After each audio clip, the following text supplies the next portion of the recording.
Hello, you're watching Daily News on Allnews Nigeria. I am Okoyemi Olubemi. Here are the headlines for today. Tribunal merges Peter Obi ATIKU against TINUBU. KUTI released from custody. Second Niger bridge named after Buhari.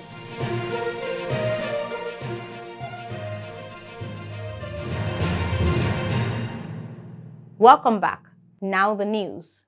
The Presidential Election Petition Court has consolidated all the petitions filed by the three petitioners, the People's Democratic Party, PDP, Labour Party, and the Allied People's Movement, APM, and their presidential candidates.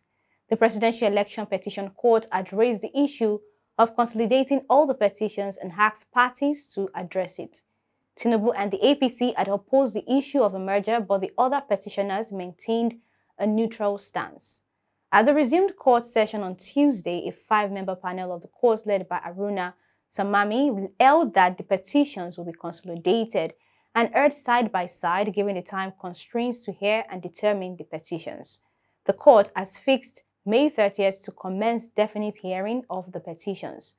By law, the tribunal has 180 days to determine the petitions, and that expires on September 16, 2023.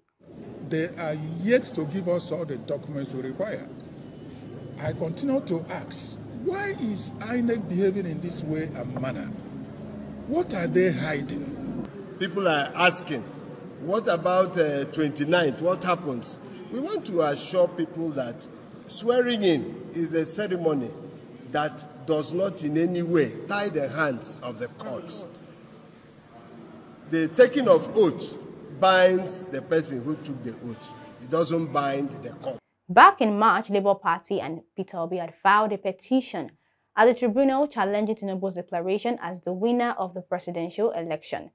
The petition has INEC, TINUBU is running mate Senator Kashim Shettima, and the APC as the first to fourth respondent. The petitioners are praying for the tribunal to declare TINUBU as not duly elected with a majority of the lawful votes cast.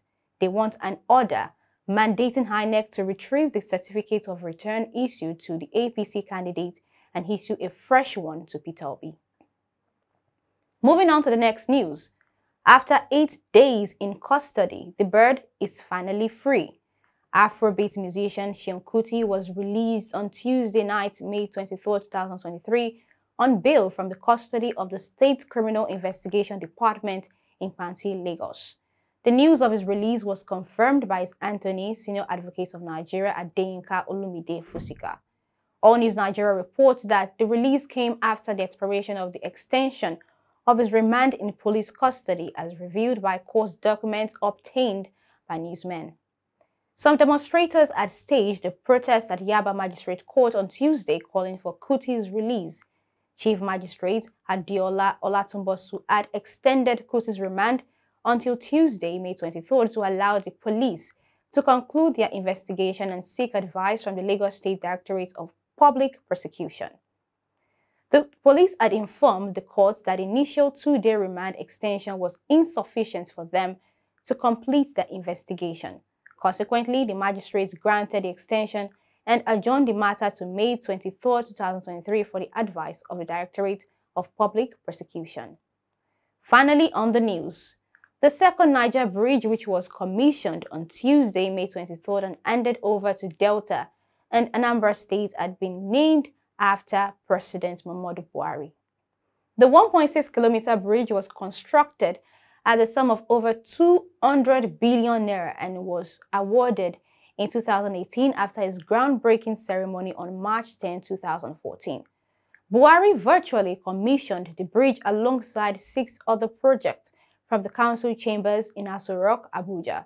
Speaking virtually, Buhari said the bridge, which had been long in the making, essentially now a reality, was a bridge of choice across the river Niger to bring relief to those crossing from the southeast to the southwest. These are only symbols of our efforts and commitment to upgrade, renew, and expand Nigeria's stock of infrastructure. We do not act on infrastructure by accident. It has been a deliberate choice for our government as a tool to fight poverty, to create economic growth and employment, and to open the path of prosperity for our people. As we look at the debt profile, I urge us to also look at the assets and investment profiles, some of which was paid for by debt and some by investment income. Buhari said infrastructure development was made a deliberate key focal point of his administration to create wealth and make poverty alleviation easier. He said the anti-corruption approach of his government did not end in court, but that stolen and recovered assets were utilized for the common good. The president said he shared the concerns of Nigerians about the debt profile of the country, noting, however, that the debts were tied to projects that have been executed in very transparent circumstances.